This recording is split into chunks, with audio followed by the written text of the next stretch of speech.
we have to create the right vibe, the energy, and everybody at the organization has to feel so privileged to be here. It's no other way.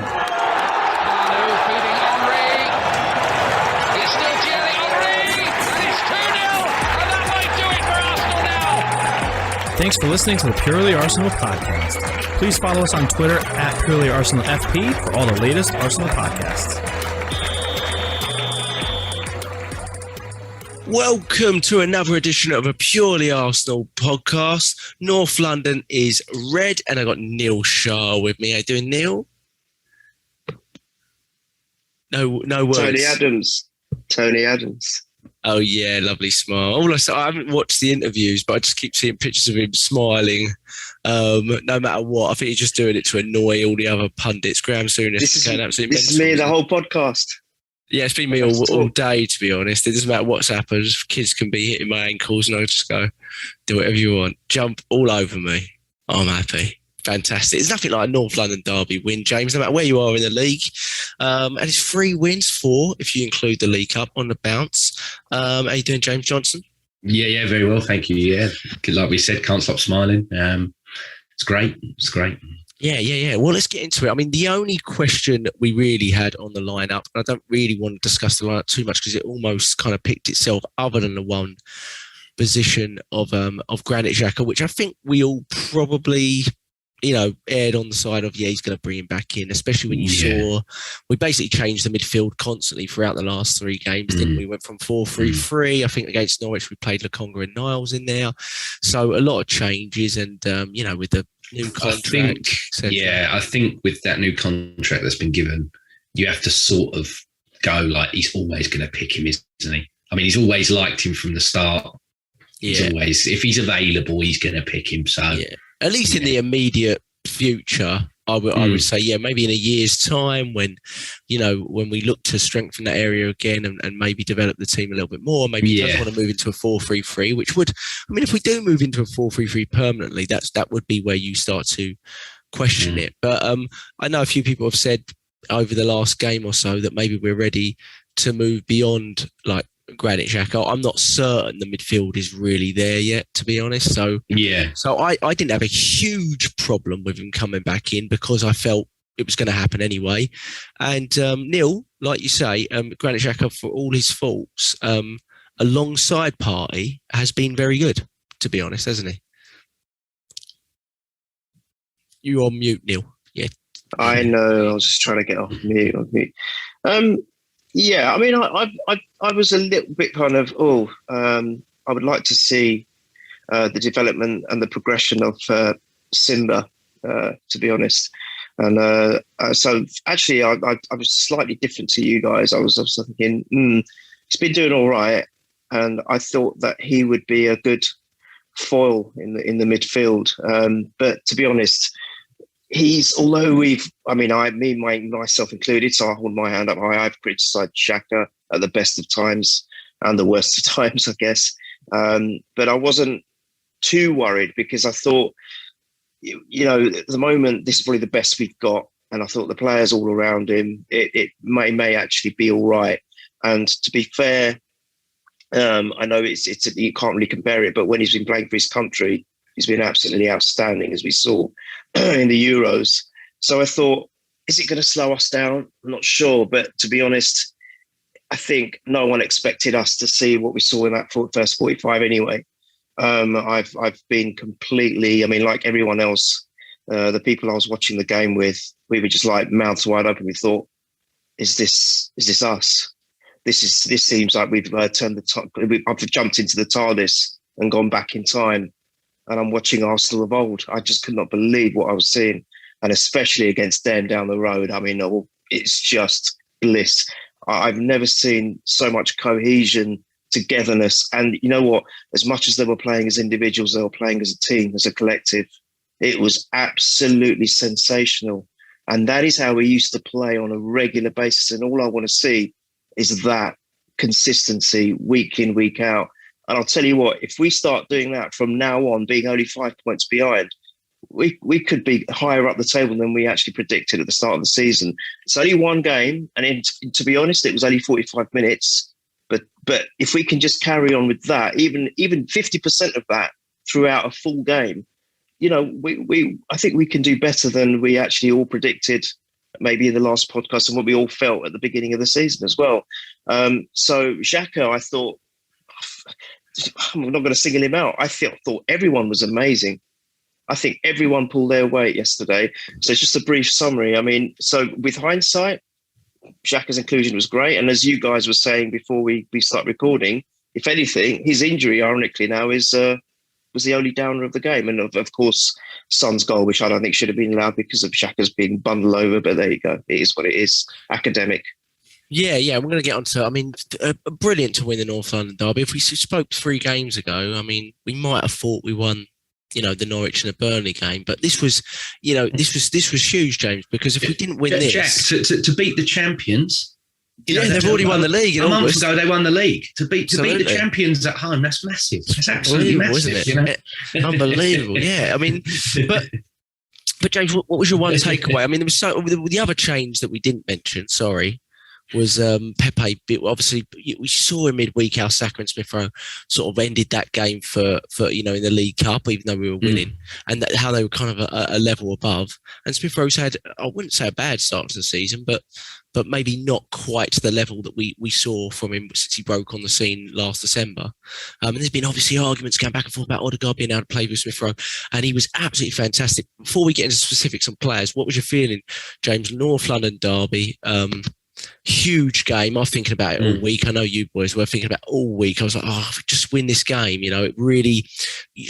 you look back at the last 6 games in a different perspective. You go, okay, 9 points. We had a dodgy start, but really turned the corner now a little bit, and we've settled, and we've almost, you know, we've brought ourselves back into contention. Obviously, only 6 games in, but it gives a different feel to everything. Because if you say you beat Norwich, you say you beat Burnley, people are going to go, well, yeah, they're probably 2 of the worst teams in the league. What do you expect?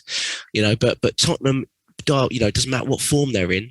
It goes out the window. You know that's going to be a tough game always. And so, what was your one big sort of you know, feeling at the end, other than joy and adulation? What did you feel? It was amazing. Like Neil said, there wasn't really a bad player on the pitch for us, was there? No. So for me, I always thought we were going to win. I know that's, you know, quite... It's easy to say that when we do win 3-1, and it was quite convincing. But I just looked at it before and everything else, and I was just like, nah. I'm like, the manager needs to... he needs to win this game, because I'm like, there's already that tension there. And I'm like, if he loses this, I'm like, that is another potential nail in your coffin. And, you know, that game's going to be sold out. There's nowhere to hide. You know, all those fans in that ground would have lynched him pretty much if we'd have lost. I think they'd have gone for him. Because like we've always said, it's much easier to go for the manager than it is to go for the people that are on the top. So, and no, I was really, really encouraged straight away from when Ben White makes that big tackle on Son, like right near the beginning of the game. Because like the whole, I mean, Neil, you had the Sky on as well, and I know you said you were out when you were watching it, so you probably couldn't hear it as much, but the punditry from Souness, I know he's always hated Arsenal. He used to call Wenger Arsene Wenger, so he's never been an Arsenal fan. And obviously Tony Adams, like you said, he's just smart. You know, Tony Adams was trying not to laugh at him, because he just was like, I'm just, whatever, Graham, you know, you carry on. You're just making yourself look silly, so you just keep talking. And Ledley King, you know, I thought he was a great player in his day, but I don't really rate him much as a pundit. And he just had to sort of swallow that his team are rubbish, you know. You don't really want to speak after you get pumped 3-1. But all before the game, Souness and Ledley King were going about, you know, Son's going to rip Ben White to smithereens today. He's not going to have you know, Gabriel and Tommy Asu are going to have to help him so much because Son's going to rip him to bits. And within the first 7 minutes, Ben White's just gone crunch. And it's, you know, it's a bit of a bitey challenge, but it was never a foul because he got the ball. But it was just like, you know, we're not messing around today. It's like what Neil said. We're going to talk about them individually, but as a collective, they were so good. And do you know what? It's the first time in a long time, and I don't know if it's because we've got a mix of young English players that have grown up supporting the club as well as everything else. They know how important that derby is to us. And it was just like the energy fed through all of them. I mean, Aubameyang, that's the Aubameyang I want to see. We asked if it's still there, and we got it. We got it. I'm like, he was pressing for every single ball. Watching him last week at Burnley, it's like he couldn't be bothered. But for whatever reason, this game, he's come back. He's come back into Superman again, and he wants it, and he's pressing everybody. It was just unreal. The energy and everything else was just unreal. I was really, really impressed. Yeah, I thought I'm off mute. I am off mute. Yeah. I agree with all of that, really. I mean, it's the best I've seen of Aubameyang for a lot, probably since the cup final, to be honest. Yeah. I know there's been little bits, Leeds at home last season and things like that, but in terms of his overall work rate, and we're going to go through all the players, Neil, but it is a massive win for Arteta, and you just wonder, and I'm not going to lie, I've been very critical of Arteta, and I think and still do think he was quite lucky to be in a job come the start of the season. But we did mention over the summer, if you're gonna keep him in a job, then go all in on it. Jump off the cliff if you're gonna do that, and back him fully. And with these signings, the more you hear about them, the more you hear where they came from. We'll go on to do a little sort of new signing segment in a second, but they've all pretty much, a lot of them have come from him, right? Even we hear about like Ramsdale and Tomiyasu being his picks. The club might have actually wanted someone different. So they've literally gone, okay, even though you really, you didn't do great last season, you finished 8th outside of Europe for the first time in decades. You've gone and backed him fully with big money as well, but biggest spent club in Europe. With little incomings. I just wonder though, Neil, you talk about sort of turning points, and I don't want to sort of jump the gun too much because we went too far after the first 3 games loss, and you don't want to go too far the other way after just bringing it round the other corner. It's better to say, well, okay, we're improving, but there's a long way to go. But I do feel like this might be actually a significant moment, Neil. I hope it is. I really do, because as much as I've criticised him, of course, we all want him to do well. We all want him to be the manager for Arsenal and be successful. It would be stupid to say that we don't want a manager to be successful for Arsenal. Do you think it could be that significant, Neil, or do you think, time will tell? No. Listen, you don't have to berate yourself. I've been calling for his head. I've been saying he's not ready. I backed him, as you all know. I called him the Quad Messiah. Well, I called Emery the Quad Messiah, but let's leave that aside for a second. Call Freddie Lumbo the Quad Messiah after 4 games. I call all of them the Quad Messiah. I'm just hopeful. I am. I'm just ever optimistic. I have been saying, look, I when he came on board, I thought he spoke very well. I thought everything he was saying, it rang true. And I wanted him to do nothing but succeed. And I thought he was the person to do it. I was even thinking that he would be the right man when he wasn't with us, and thinking that I reckon he's with Pep to gain a couple of years experience, get that detachment away from Wenger, so he's not called a Wenger boy, and comes back to manage Arsenal in the future, because I was hearing so many good things about him behind the scenes. And apparently I was hearing that he was a lot of the brains behind the strategy and tactics that was employed for Man City's play. So I thought, this guy's going to be incredible. So I completely backed him, Jack. And then recently I've been thinking, sorry, I've got it wrong. He's not experienced enough. He needs to go away, maybe manage a few other clubs first. And then, yes, I've got no doubt that he's going to become a great manager, but he needs that experience. And the Arsenal job was way too early for him, especially in the situation that we were in. If we'd been flying top of the table, winning trophy after trophy, I think even then it might have been too much for him. So now, especially with the situation we're in. So no, I'm not going to get carried away. It is only, if you think about it, really deep down, it was 45, 60 minutes total, 70 minutes. They shaded possession, by the way, which I was surprised at. Just a little bit, but they shaded possession throughout the game. But I just think that, number one, don't want to get carried away with it. As you said, let's be sensible. Let's see how the next 5 or 6 games go. We've got a tough one, as you guys were saying, coming up. And then we can reassess. However, it's magnificent as well. We can't get away from the fact that we're all feeling completely elated at the moment, this moment in time. And we would take what we saw all day long. Of course, we want Arteta to succeed. We want the club to succeed. We want all the players to do well as for themselves and as a collective. And I think that, yes, it was a massive turning point because the significance for the fans was immense. The fact that he has now probably got a lot of them on his side going into future games, because that was his safety net, the fact that there were no fans. And I think if it had been a non-COVID situation, there would have been a very, very stark possibility that because of the live games and the fans being at the games, that he might have got sacked. So that has saved him, I think, in a way. The fact that now he's got the fans and he's had the most magnificent result yesterday. Did you see the fans outside the stadium way after final whistle?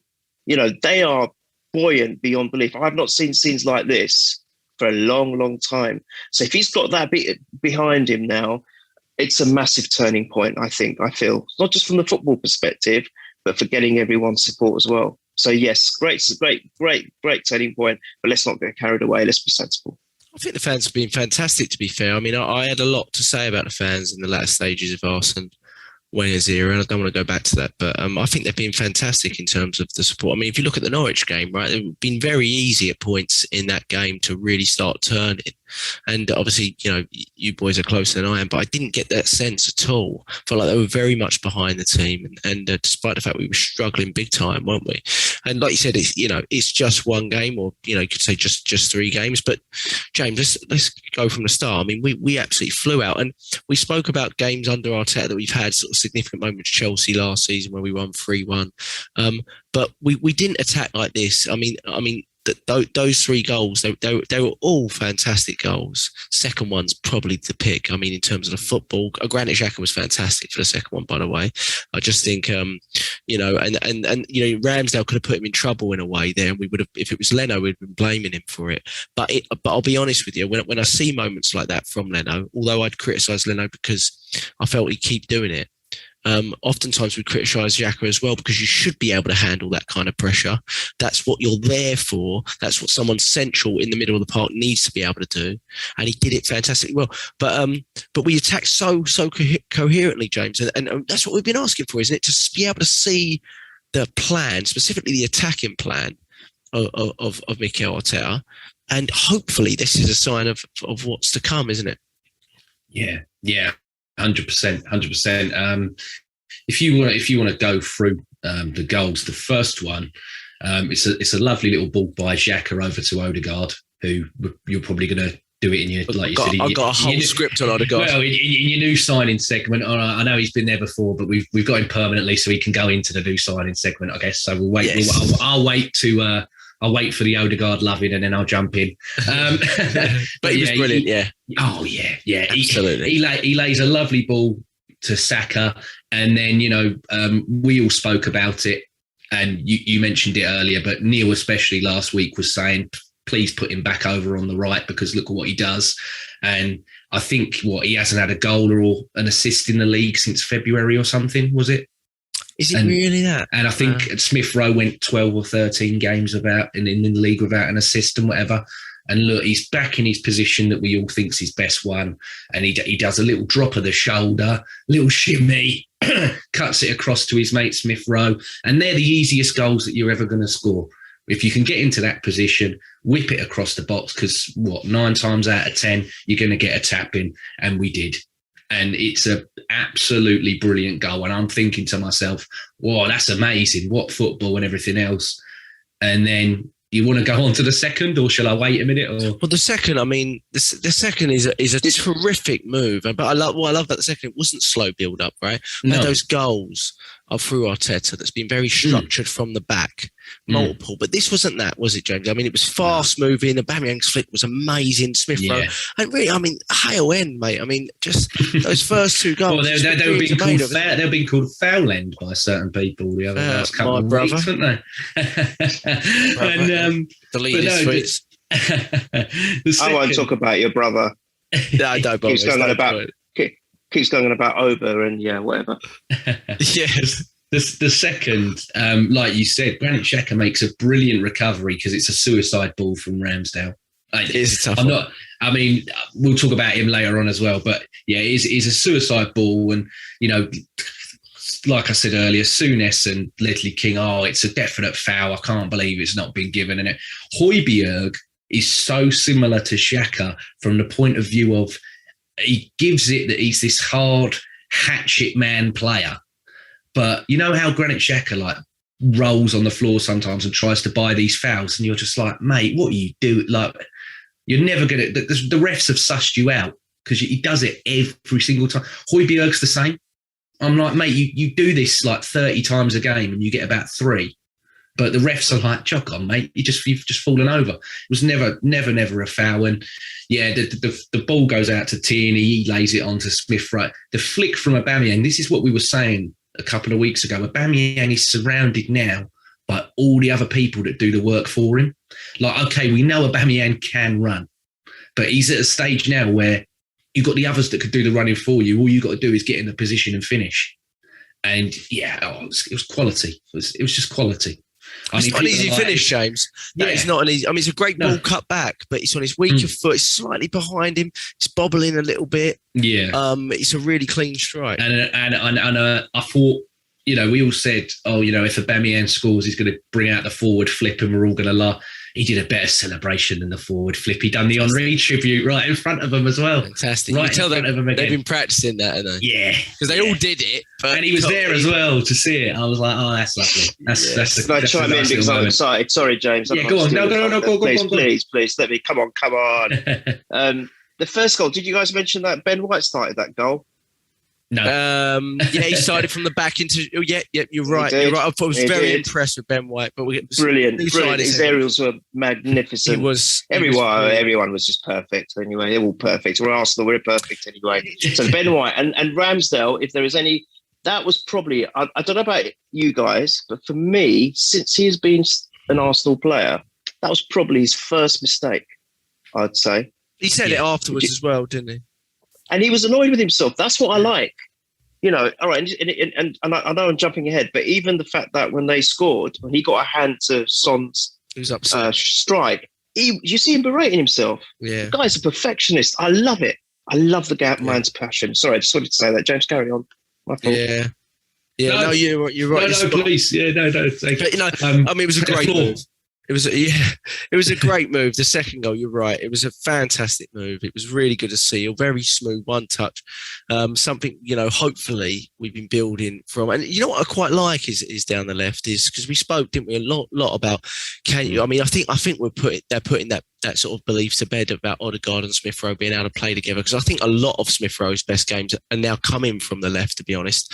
He's such an interesting player, Smith Rowe, because he isn't really your typical number 10, right? I mean, Odegaard is a typical number 10 in terms of, he's not typical in terms of his work rate, but we'll get to that. But in terms of being on the ball, etc. But Smith Rowe is a player that loves to basically run off the ball onto it, late runs into the box like he did, right? He's got the real ability to be like a mixture between Ljungberg and Pires almost, like that ability to be on the ball. He's very good on the ball. You saw it for the third goal as well, which he should have got an assist for, by the way. I think that's ridiculous that he didn't get it just because Kane made a half challenge. But yeah, I was like, I could have sworn he assisted that one, because Kane sort of made a sort of stupid challenge to it, which was his fault anyway, which was fantastic. But he's got, I think, out of all of our sort of front four, other than Aubameyang, he might have the ability to be on the score sheet the most, because he's always in and around the box, always making those late runs. I was going to say he's been given the assist for the third goal on what I've seen. I haven't seen on the Premier League's Twitter. BBC and all them have said that he got the. They didn't give it to him on the Premier League Twitter. I'll have a look quick on fantasy football, because if fantasy football give him it, no, fantasy football have given him it as well. So the Premier League have said that they can't count as an assist on fantasy football if it's not been given. Oh, fantastic! It's 2 assists and 1 goal. Yeah, well, that was the thing. He was the youngest player to score in a North London derby, and then all of a sudden Saka scores as well as assisted, and then he breaks both the records, don't he? He becomes the youngest player to score and assist in a North London derby.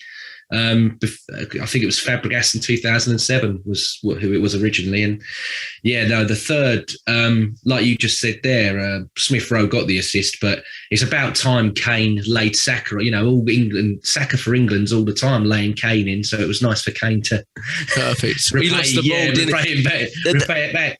Was the only time you saw Kane break into and he took the knee for him. You said about how bad Reguilon is at defending. Kane's had to run about 65 yards back to bail him out because, like you said, he just stood there like a statue. Yeah, Reguilon's awful at defending. I mean, they love him because he's a whippet and fast merchant, but Kane lost the ball, didn't he? Which was fantastic. Yeah, I mean, it was really tight between Smith Rowe and Saka for man of the match. And I know all the official stuff gave it to Smith Rowe, but I think Saka edged it for me. He was fantastic. Yeah. He had 54 touches of the ball. He won 14 of his duels. He recovered the ball 6 times. Created 3 chances. Got 3 tackles in there. All of his shots are on target. He had 1 clearance, 1 interception, and a goal and an assist. What more do you want? And it's kind of he is our right winger. I think he is our right winger. And it's odd that people say, should it be, because it shouldn't really be a comparison between Saka and Pepe, because Saka is clearly, an elite player for us. Yeah. And Pepe really hasn't hit those heights yet. No. I think the only way Pepe gets in is on the left wing if we shift the 10 role, or something like that, and Smith Rowe moves in, if you think of what happened, you can go back to that party at the base and then having your Smith Rowe and your Odegaard as your sort of 2 10s. Yeah, and then Pepe comes in. And then, I'd put Pepe back on the left. Yeah, that's what I think. Yeah, what I hope. That's what I would do, but I reckon possibly he might go to Niles now. This is your chart. I can't see it being Lokonga and Partey, but I think he might give Niles a run as in that world. But no, we're talking about Smith Rowe and Saka just now, they've assisted each other 5 times in the league. And they're the youngest duo since Ronaldo and Rooney to get that. I mean, Ronaldo and Rooney have got 8. That's the record. But Saka doesn't turn 21 until next September. So if they could assist each other for 4 more goals, because I want that record beaten. If Saka and Smith Rowe can become statistically better than Rooney and Ronaldo, I will dine off that for years. Absolutely. People will go, but they're not as good. I don't care. The records say they are. So they are better than them. Absolutely. But football is all about these little partnerships, right, on the pitch, like Pires and Henry and Vieira and Bergkamp and all that. And Smith Rowe and Saka have had it, haven't they? They've always had it. I mean, they didn't play tons together at youth level, but it was there. But ever since they played in the first team, they've always had that sort of link up. So when they play together, they're able to connect on the pitch, right? And it's fantastic to see. The fact they both came through Hale End, and been with Arsenal since they were kids is fantastic. Like you said, they know the meaning of the derby, and Wenger was always so good. It didn't matter if they were English or foreign at embedding that into the minds of the players. But it is handy, right? Especially when you've got a young team, to have players that are so aware of how big this is and how much this means. The only thing Saka did wrong was that he didn't commit to the challenge for that 3rd goal. I mean, they brought on the guy, was it Gil, who looks like the thing out of what's that sitcom that's on all the time? Big Bang. He looks like the geezer from Big Bang Theory, doesn't he? I've never watched Brian Gill, but I saw him come on. Yeah. He looks like the geezer from Big Bang Theory, and he just didn't commit. I thought he could have won the ball there and potentially broke away, but he bottled out of the challenge. And like you said, Neil, Ramsdale got a glove to it, and when it went in, he was fuming that he let it in. Yeah, it's just Saka's ability on the right wing just to cut inside, sort of like a young or Arjen Robben style kind of thing. But his ability to do that is just unstoppable, really. I mean, he can go both ways because he's both footed as well, which is something Pepe. I mean, he can use his right foot, but it's not to the same degree. His game's not as simplified as Saka's. Right, he always tries to do a little bit too much, I think, Pepe. And while he's improved defensively, his output and his ability on the ball from a deep area is not what Saka's is. And I think, I think he's just got to be our starting right winger. Came on against Wimbledon, changed the game from the right wing again, didn't he? When it was a bit, sort of stale, the game. after the 40th minute, Neil, obviously 3-0 up in 33 minutes, Tottenham fans leaving in their droves. It's fantastic to see. I paid extra money for. I was literally calling my TV subscription. I said, "Should I pay extra this month?" I said, "I'll give you, what do you want, cash?" It's fantastic. It was just worth it just for that 90 minutes. But after that, Neil, I mean, it was very solid, careful. This is my moment to sort of get onto the new signings. His most touches on the pitch was from our right back, Tommy Asu. I don't know the last time that's happened, specifically for Arsenal, especially with some of the dodgy right backs we've had after the last few years. But he's come in, Neil came in, like we said last week, he came in, just jumped off the plane and straight into the first team. And it's like he's been here for ages. And some people were underestimating, can we get by without a top right back? And I'm not saying anything too much yet about Tommy Asu, but I mean, the guy knows how to play right back. Absolutely no question about it, Neil. And he's just 100% in absolutely everything he does. 100%. No sort of frills or anything like that. Wins his duels, wins his aerials. Unbelievable in the air for a right back, by the way. Just ridiculous. He comes out of nowhere and he wins the balls in the air, but drives forward. They said he wasn't very good going forward. I haven't seen any of that. He looks fantastic when he's driving forward. Knows when to give the ball. Doesn't do too much with it. Strong and a strong right Bellerin's like a feather. I mean, Neil, it's breath of fresh air to see a right back like that. And it's interesting since he's come into the team. I don't think it's specifically because of him, but we've always seen a decreased reliance on our left back, Tierney, in terms of an attacking sense. And it's not that Tierney's been bad, but it's nice to see that he's not the focal point of the attack anymore, Neil. I think it's really quite refreshing. I don't think our left back should be the focal point of our attack. And he's not anymore, which is really nice to see. But just thoughts on Tommy Asu, Neil, in the first 3 or 4 games that he's played. I think he's been absolutely brilliant, to be honest. You just answered your own question, mate. Sorry. Nothing much to add. I mean, to be honest, he's just no. It's just been an unbelievable acquisition. Unbelievable. I mean, at the end of the day, you just said that some fans were saying we can get away with not having a decent. No, we can't.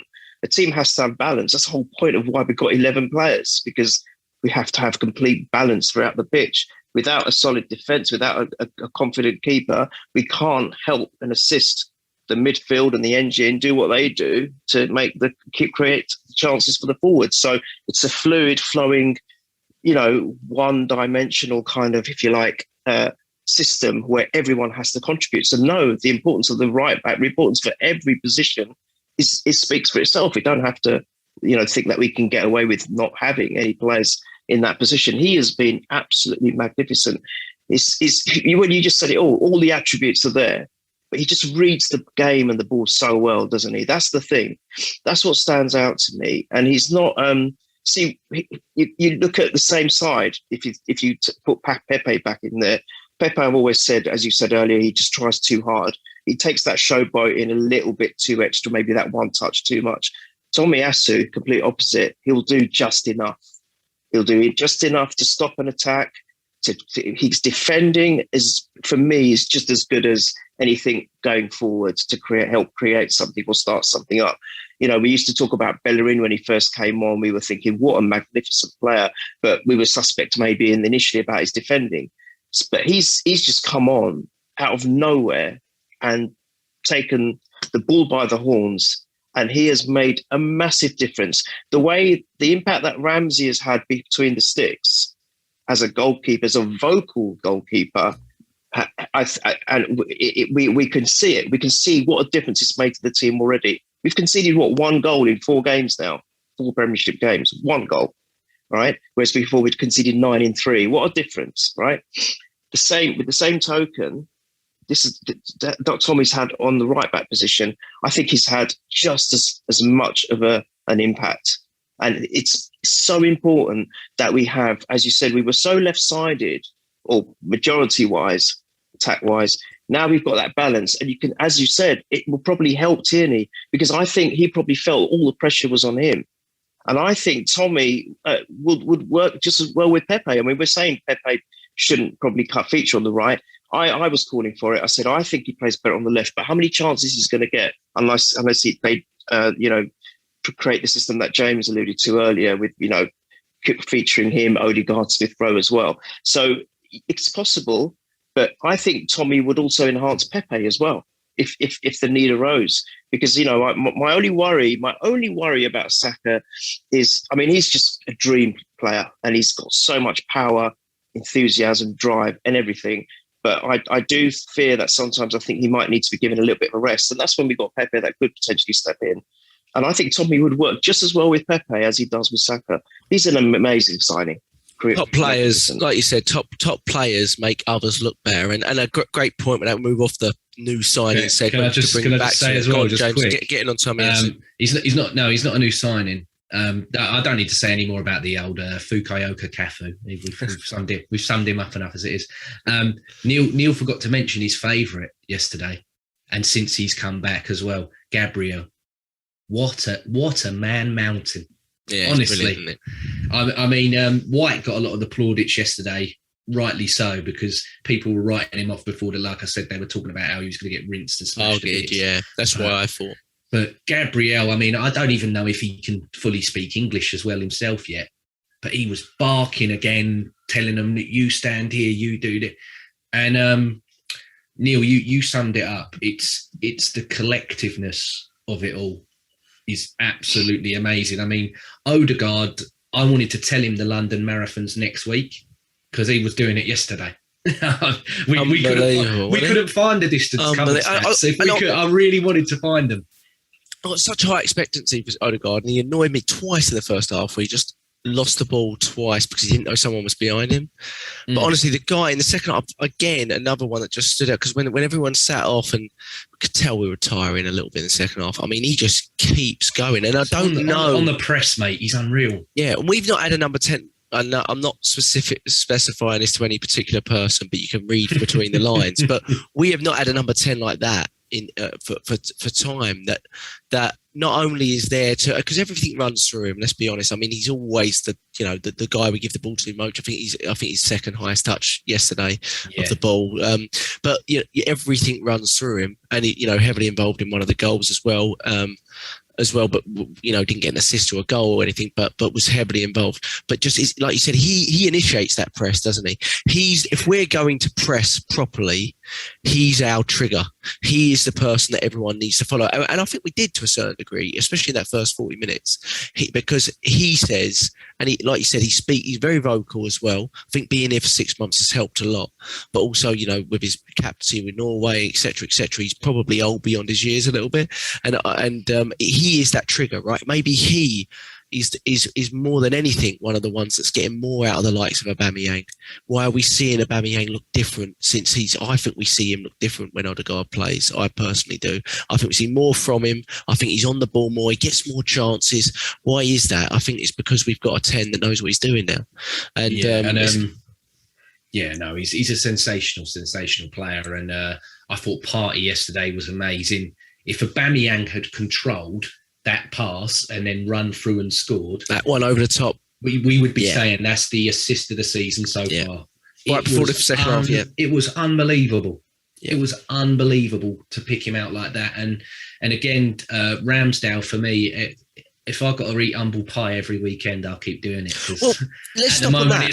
At the moment, it's tasting good. Yeah, no, because let's start, obviously, I want to eat humble pie for everyone, starting with a manager, to be honest. But I'm going to hold on that one because, like you said, we're 6 games in, there's a long way to go. But Ramsdale, obviously, you were concerned because you watched him and you had real concerns about certain aspects of his game.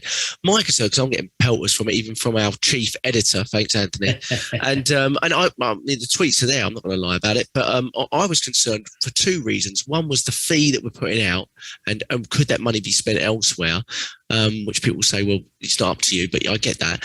But secondly was with the other, I did not expect him to come in and take Leno's place straight away. I thought, I didn't think he had the balls to do it. So full credit to him for that. He's literally seen him. He said, right, the first chance I get, he's in the team. And he's made a massive difference. And he makes a difference, like you said, Neil, not just the goals we've not conceded and things like that. He makes a huge difference to the effect he has on the 4 players in front of him, right? Because everything, you saw at the end of the game with that save that he made, everything is so important to him, right? And him and Tomiyasu, they've known each other a week or two. Right? And there they are, and they know right? Like how important it is to make that tackle, to make that save, and they are understanding the importance of the moment. Right, and that is really important and it's important that we see it as well, especially from a goalkeeper. And you didn't see that often enough with Leno, whether he did the right thing or he didn't do the right thing, and that is infectious. That's infectious. No. Can I just say, look, listen. From this perspective, as good as the defenders are now, we're comfortable. Look, White's come out of his shell. He's taken a few games to come out of his shell. Gabriel's been magnificent since he's came back from injury. Tierney, we all know about Tierney, and Tommy Asu, we just spoke about. Just, I don't know, he's just some kind of alien from a different planet. It's ridiculous. But I don't think, as good as they've all been now, well, especially yesterday, certainly for the game against Tottenham, I don't think they would have been as good as if you don't have someone who's behind them who's so confident. Now, it's no coincidence that this is what Emi Martinez, I know you guys don't want to talk about it much, but I'm just talking as an example and using it as a benchmark. Similar characters. No coincidence. Similar, and he inspired that. Do you see how the defence improved when Emi was in between the sticks? He's come in and he's come in and done the same thing. You know, I was so upset when we lost Emi Martinez. I really was. I'm going to say it. I don't care. We don't want to talk about it anymore. I was fuming. I said, what a stupid decision to make. Absolutely ridiculous. And I thought that is going to cost us. We're already struggling so much with this club. We're already struggling with key positions. Some of the players, what the hell are they doing? They're not interested. We were saying everything like that, me included. And then I thought, on top of that, you go and sell our bloody best keeper. What the hell are you doing? And thankfully, it hasn't been a long way. We have found, I'm going to even say, I think he's even better. I think he's even better than Martinez. Well, you know what? I like Martinez for his antics and stuff. I love all that. I love it. I personally like all of that. We saw what he did with the Ronaldo, the penalty, and him goading Ronaldo. But Ramsdale, for me, the way even after the game, and he was going up to all the fans and he was going, come on, and he was appreciating all the fans' applause and everything. For me, he's an unbelievable signing as well. I think, as I said it last time, I think all the signings actually have been magnificent. All of them. Yeah, the recent ones. You know, you're right. You're completely right on the, and it's not that. And you stop talking about the likes of Emi Martinez when you start seeing your goalkeeper do what you believe they should be doing as an Arsenal number one, right? We've had fantastic goalkeepers in the past, so it's not like we haven't set a standard. I mean, we've had fantastic goalkeepers. I do have a question for you, actually, that my dad gave me, and I'll see if you get it. I'll do it at the end. But I agree with you on Ramsdale. I think he's been fantastic. It's early days. I don't want to judge. We can only judge on what we see, though. I mean, so far he's been fantastic. It's early days. I mean, James had concerns about him. Lots of people had concerns about him. The fee, been relegated twice, etc. But like you said, with the difference between Ramsdale and Martinez is 29, 30. Ramsdale's 23. I mean, so when he makes that mistake, and I do think you should probably, I can see him being irritated why he didn't save Son's shot, right? He said, I needed to be on the front foot. If I was on the front foot, I'd save that. But he fell back slightly and he didn't get strong enough hand to it.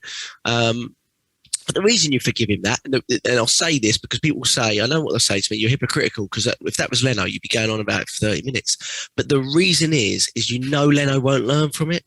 He will not learn from it. He won't. We've seen it for 2 or 3 years. He doesn't learn from it, right? But the way he plays out the back, he doesn't learn from it. The saves or the mistakes that he makes, the going up for Chelsea and parrying it down and they score from a tap in from Jorginho, doesn't learn from it, continues to do that silly stuff, right? Ramsdale's 23, right? And he has the potential to learn from all of this stuff. And that's what you want, right? That is why we're going to get behind a goalkeeper much more. The difference is he wants to learn from it. I don't see that impression given from Leno. No, he doesn't want to be here. He said he doesn't want to be here, doesn't he? Basically, as much, and then realised no one wants him, and went, "Oh no, I actually quite like it." Well, yeah. Like Neil's alluded to, and we've said it before in the other podcasts. This team needs a goalkeeper like that, especially that back five. Maybe not Tierney because I think Tierney's quite passionate in his own self, but they need that vocal. Yeah. But the thing that Neil was saying as well is there was a time in that second half where Harry Kane has a shot from the edge of the D, Ramsdale palms it out, and then Tomiyasu quickly goes bang and kicks it away from a corner. And he goes underneath Tomiyasu because he's on the floor, lifts him under his arms, and he's like, "Yes, mate, come." And that little positive affirmation, I think those players need it, because you can clearly see the way Arteta is trying to instruct them for every single ball and everything else like that. Sit down, mate. Yeah, I think these players need to have someone that, maybe, okay, Arteta can't come on the pitch and put an arm around them whilst they're playing. But it's like Ramsdale's given them that little lift, and that gives an extra 10, 20% to them, having that sort of, like we said, that presence and that character. And that's because we're young. We're the youngest team in the league, 24. We're going to have to create leaders, right? We're going to have to. We don't know of them, but Gabriel, Ramsdale, Odegaard, those are the guys I'm looking to. There's a nice little spine developing there. Yeah. And it's just, I'm praying, just all of you stay fit. Because, like we said earlier, if one of that 5 go out, the backup options ain't there for me. No, I'm worried mostly about the Gabriel White, Tomiyasu area. Well, to be honest, I'm not as I don't go as deep on Holding as other people do. Tony Adams was glowing about Holding, by the way. Yeah, he said that that's a guy there that I think could feel hard done by, because he was brilliant. He said he really helped Arsenal last season. Do you know what it is, James? I think all of Rob Holding's best games have come in a back three. I'm convinced of it. So I actually believe this, and I don't want to talk about this, but if there is an injury at centre back in the season, which is highly possible, especially with Arsenal, I believe you might see Tomiyasu move back there. I was just about to say that too. Yeah, and he'll put Chambers back on the right. Chambers or Niles, if Niles is he'll do that, because it will represent similar attributes in terms of this guy can play in a 4. He's got the agility, he's got the aerial ability, right? Yeah. He's got the attributes, hasn't he? You can see it already. Both footed, good in the air, fast, right? And Tomiyasu, I mean, I don't want to keep saying it, but mid-August, I spoke about Tomiyasu, and I think me and you were the only ones on flipping. And now everyone knows about Tomiyasu, even though they're calling for Trippier up until the last day. And Emerson Royale. But he is without doubt an Arteta signing. I didn't even need to be told it. You can just watch him for 5 minutes and read about where he's played, and you're like, he's absolutely unique. I mean, you find another right back that's 6'2", that fast, can play with both feet, and can play centre back and left back. It's like Arteta's. I mean, that is. If you asked Arteta what's your dream football player, it's Tomiyasu. That is what it is. It's literally him. But we've done a few new signings. We've done a little bit on Ramsdale, a little bit on Odegaard, a little bit on Tomiyasu. I was really, really impressed with Ben White, to be honest. I've been critical of him. I think I was very critical of him against Burnley, where I felt he was targeted, and I don't think he necessarily handled it that well. Obviously the pass back as well. I'm always impressed by Gabriel since he's come back in, but this was a game that I was quite impressed with Ben White, maybe because of who he had to handle, right? I think Son's their best player, and and I know Son scored, but I thought he handled him really well, and Kane started to filter over to him, but then kind of stopped and moved away from that after a while, because White was handling him really well. And Kane knows if he goes near Gabriel, he's done for. He's done it before, hasn't he, Gabriel? He sees him out of the game, and Kane was largely not. He had that header in the first half from a corner, and obviously the sort of gilt-edged chance in the second half from a ball over the top. But they were terrible. I thought they were absolutely terrible. Obviously, came back into it. I think we allowed them to a little bit.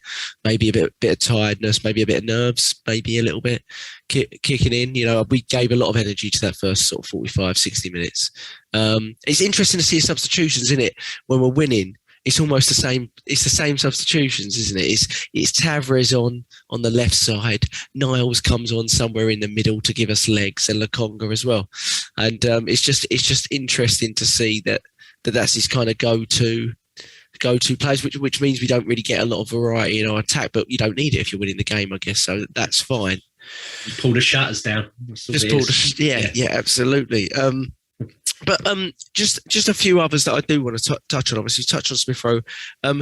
Xhaka, look, Neil, obviously the injury is the one sort of unfortunate thing. He had what we call like a valgus. I'm trying to rewatch it right now. I can't remember what minute it was. I think it was near the end. Was it like 80th minute or something? Because that's when they scored. It's just before their goal, isn't it? So. Yeah, 75th minute. That's right. I'm just watching it. But he goes in. He definitely opens up his MCL. I just hope it's not his ACL. But that is a bit of unfortunate. And we talk about partnerships. And xhaka looked really good. He looked really good, Neil. He was winning balls in the air. He was faster at moving the ball, and I just think Thomas Partey brings that level of the midfield up a notch, to be honest. And I think that is. I mean, Neil, there's no two ways about it. That's our best midfield pair. Lokonga looks fantastic, but currently, you can't really argue that xhaka and Partey is our best midfield pair, and he might be a bit.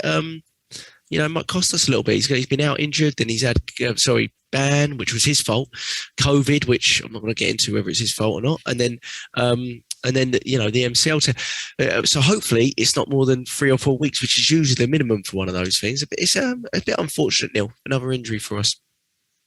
Yeah, it is. Is that official? If it's not official, let's hope it might be. No, it's not official. It's just. So that's the mechanism.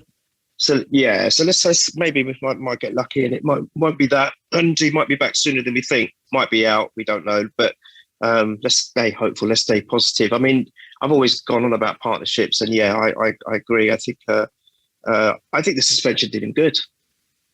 I think the fact that because he was awful. Well, I mean, to be honest, we were all there wasn't much to gloat about anyway before that, maybe apart from a couple of the youngsters. But to be honest, I think the suspension done him good. And I can't remember who was telling me. Someone mentioned it, and it was spot on.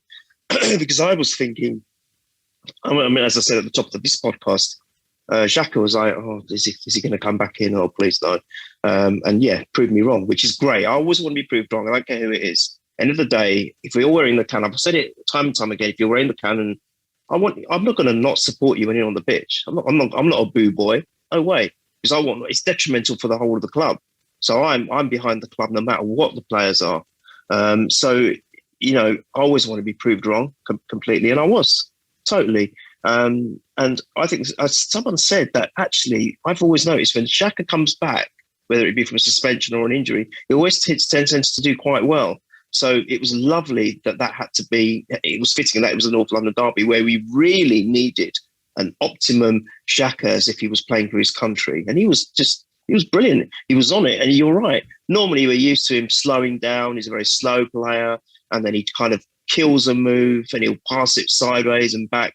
But he was doing everything that the team wanted yesterday. I mean, Smith Rowe with his rapier runs, and Odegaard exploiting spaces, and Saka and getting regular on hell. And xhaka added and fueled all of that for me. And I think that he actually got Ben White out. Not Ben White. He got Ramsdale out of trouble. That one error that Ramsdale made, xhaka was all over it. He saved it, which even led to the goal. So, he actually, in a way, he initiated and started off that goal. And that was the Aubameyang, wasn't it? And I thought Aubameyang's touch onto Smith, for that goal was magnificent. Absolutely magnificent. Quick thing on Oba. I've given him pelters. I'm not going to say I haven't. I totally destroyed Oba recently. But he was a different player yesterday. I didn't recognise the team, to be honest. I did not recognise the team, but xhaka, I thought, was brilliant. Hopefully, Jack, it's not as serious as maybe you might think it is, and he might be back sooner than we think. And those partnerships are so important throughout the pitch, Jack. Partnerships is what it's all about. That telepathy between players, and more importantly, players feeling comfortable. And the only way that players can feel comfortable is their direct partner. They know them inside out and they trust them. It's like Smith Rowe and Saka, an example. They said it from the start, months ago, that in training we're like almost telepathic with each other. And then if you lose that partner, that can affect your game because you're so used to leaning on that person. It shouldn't be that way as a professional, but it helps. So fantastic.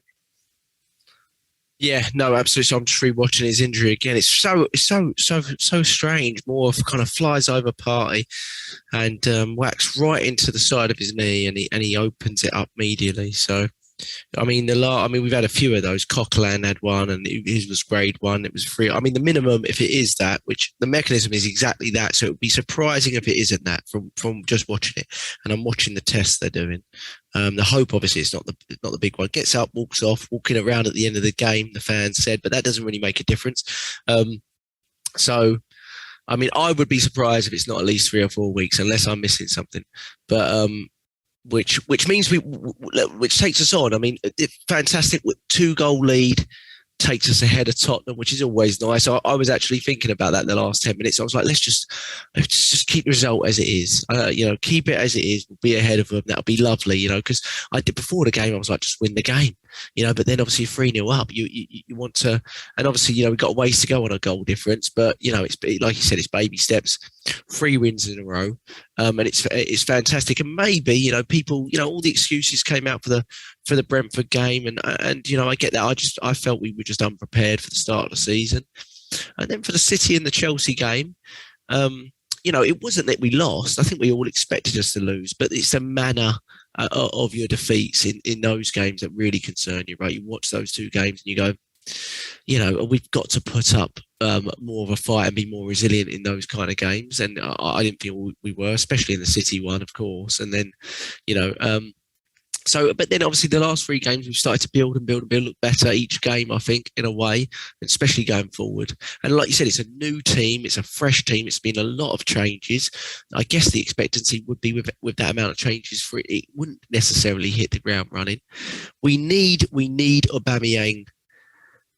We need him to be good this season, right? We really do, right? The hope is Tottenham have a season like we had with Aubameyang last season that they get with Harry Kane for different reasons. That he doesn't want to be there. Obviously, Aubameyang was blighted by COVID and family stuff, and maybe a little issue with the manager. I think there was an issue with the manager personally that lingered after that Tottenham game. Personally, it does seem like even before this game, though, you see a lot of the videos. They're together a lot more in practice. They're talking a lot more. They're laughing and joking a lot more in the photo shoot for the team. Like, I don't know if I'm just noticing that sort of stuff, but I don't really remember that in the last 6 months between Arteta and Aubameyang as much. And he's, like you said, I mean, people talk about fans being back and that being a huge thing for players like Aubameyang, who's a bit of a showman, right? He loves being, in the spotlight. That you can tell by, the way he dresses, the car that he drives, which is fine.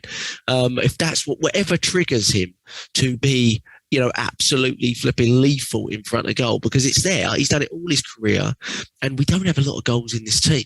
We have to get one player in this team that's getting sort of 20 odd goals, because we don't have a load of goals other than the striker. You're expecting the other 3 forwards, the 10 and the wingers, to get goals, because I don't see goals coming from central midfield. Don't see goals coming from other than the 1 or 2s from anywhere else. So we need Aubameyang and one other to be on the score sheet regularly, right? So it needs to be that. And Pepe has output, which we kept saying, that's why you play Pepe. But if you can get that output from players that are more consistent than Pepe, like your Smith-Rowe and like your Xhaka, that makes it really hard to see Pepe coming back into the team regularly, James, doesn't it? Yeah. I mean, the next game. I don't know if I'm jumping ahead, so just rein me in. Yeah, I want to talk about it. Okay. I think it's a big test, so whenever you're ready to. Yeah, I mean, the next one, like we said earlier, the system change, and you can bring Pepe back on and everything. But I'm looking at it thinking, wide left against Brighton, quite big, physical. They could easily show him out. So I don't know if Arteta would do it either. I'm like, this could be one for Martinelli to try and run in behind. Get the pace in behind him. He played there last year, by the way. Just play your quickest players.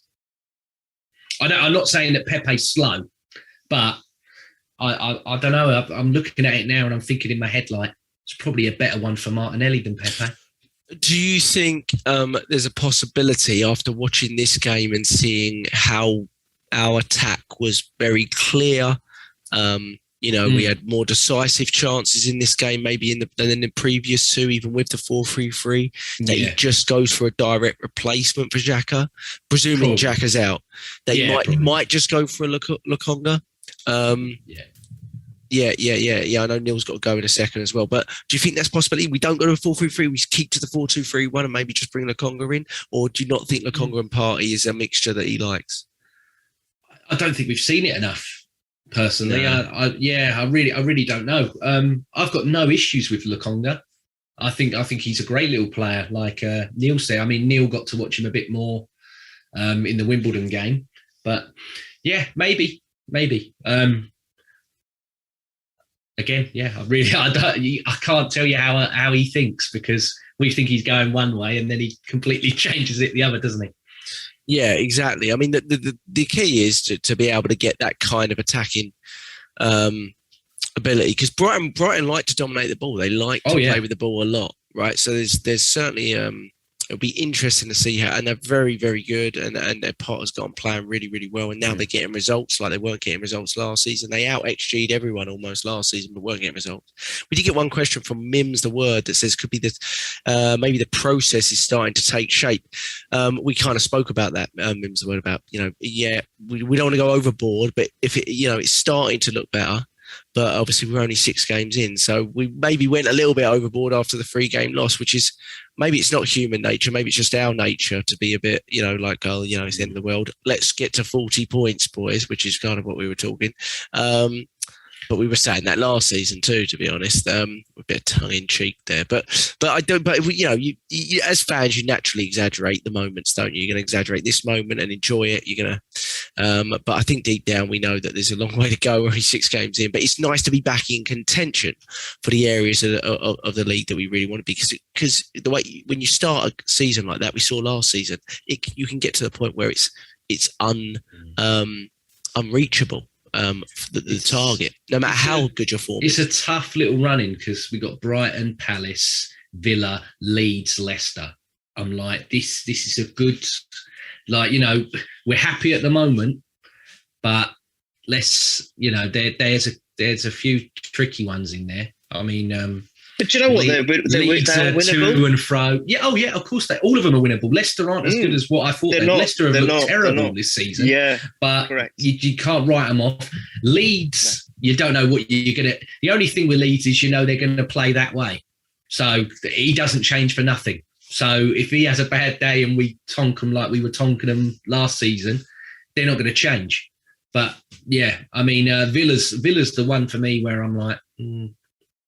Yeah, they had a good result, didn't they? That was hilarious, but they had a good result at Old Trafford, and they're doing well. They've got some good players. They spent a lot of money. I'd say Brighton and the Villa game are the 2 biggest concerns out of that whole running for me. Yeah, Brighton's going to be a tough one. I'll be watching them a little bit tomorrow to see.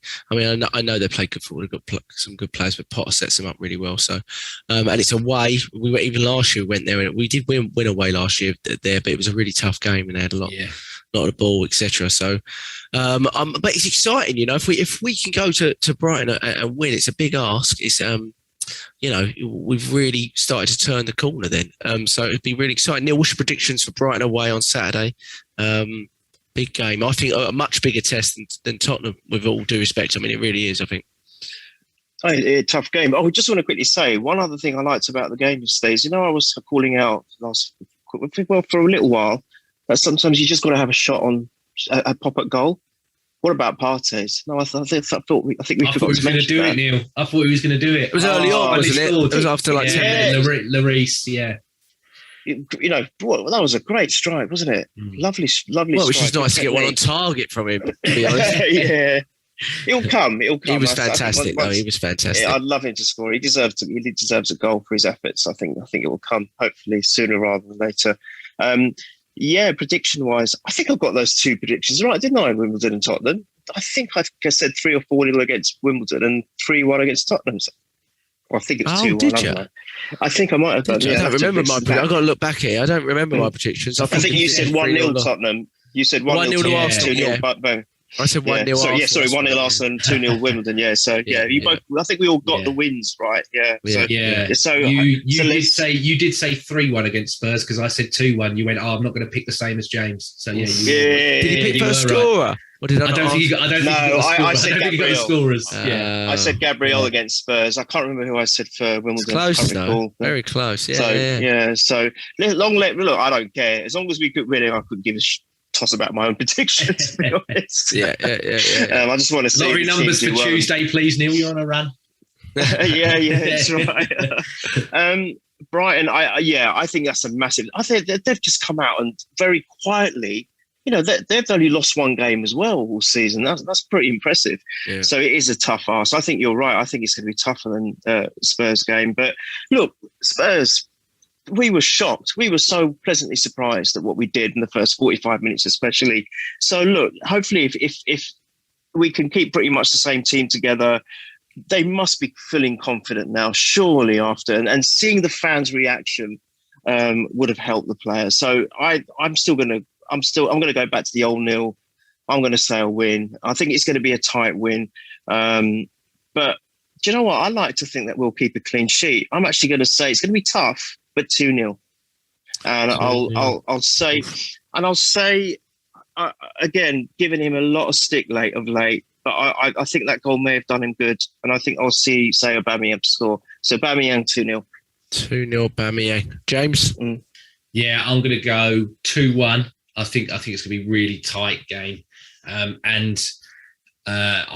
just think the height and the presence potentially from set pieces could be a bit sticky for us. But then Ramsdale does come out and claim them all, so you never know.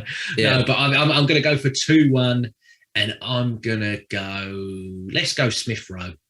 Let's keep Smith Rowe scoring. Yeah, lovely. I'll go 1-0. Go 1-0. I'll go 1-0. He's brought us back down to earth. Well, that's what I'm thinking. Do you know what I mean? I'm thinking, you're getting too carried away, rating. Yeah, exactly. And it's not. I mean, it's not a terrible result, but it's not a good result in terms of where we want to be. But I'll go 1-1 Saka. But I'm hoping you two are right, of course. But at the moment, we should enjoy this week and start worrying by about Thursday. I'll start worrying about Saturdays. We've got to enjoy it. I'm sorry, the pundits the other day. I'm like, if you can't enjoy beating your rivals, what am I allowed to enjoy? Soonest can do one. Especially with how the world is at the moment. Okay, things are slowly opening up and stuff, and you're getting a bit of your normality back. But I'm like, there's been so much that Tony Adams summed it up. He went, they've not had a lot to enjoy. Okay, they won an FA. But he went, these fans, they had a lot to enjoy for a long time. And he went, Tony Adams was like, let them live in the moment. Who cares? Let them live in the moment. I didn't hear Souness saying that for the 27 years Liverpool were irrelevant while I was growing up. I don't remember him saying much of that when they weren't in Europe for all those years with Jamie Carragher and flipping Hencho back there with old Hippier. Get out of here. They're fine when their clubs are popping back up top, aren't they? Right now they start mentioning all the top four stuff again. He's really slowly, I mean, the Pogba stuff with him already started a spiral. It already started a spiral. And I'm like, the more and more, I'm like... Yeah, and the lack of... Kane's nothing short of a disgrace, and the lack of media sort of specifics on that. The fact that he wanted away, didn't turn up for training, come back, barely move into the team.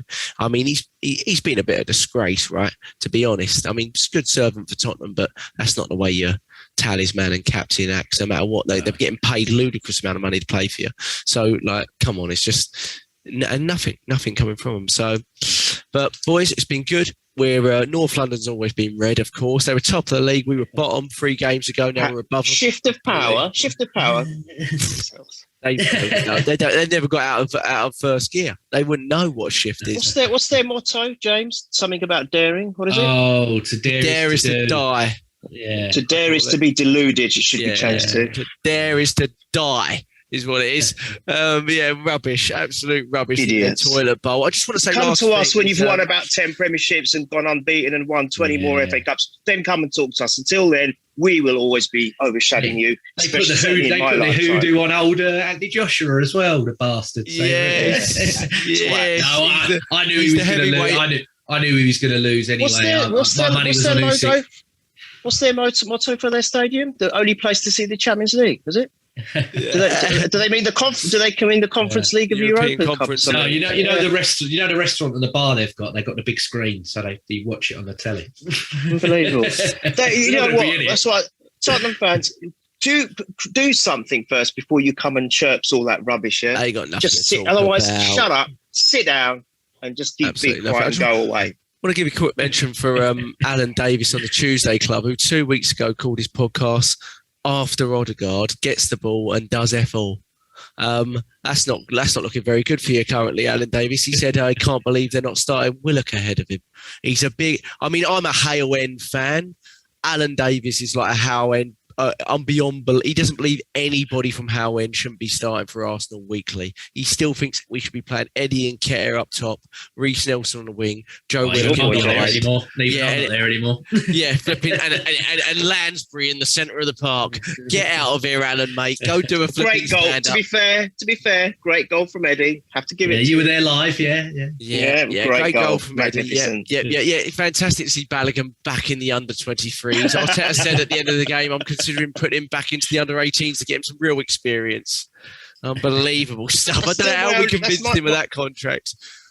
I still want Martinelli to play. Come on, Arteta. Stop playing. When you bring him on, don't put him on the right. Stick him on the left. Come on. He's absolutely done Balogun over like a kipper because he sat him down and gone, you're give it a year, mate. You'll be starting for us. And he's only gone and put Eddie and Nketiah, who can speak to anyone in 2 months, back in ahead of him. And Balogun's gone on plan for more for the under-23s now.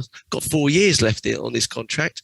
We're getting some money for you, mate, aren't we? So he's done quite well there, because fair play to you, mate. You don't care one bit about him, do you? Then he comes out and says, well, Eddie Nketiah's playing because he trains much harder than other people around him.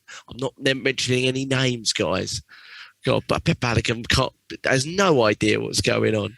Fair play, Mikel. Yeah, you are ruthless, you little authoritarian.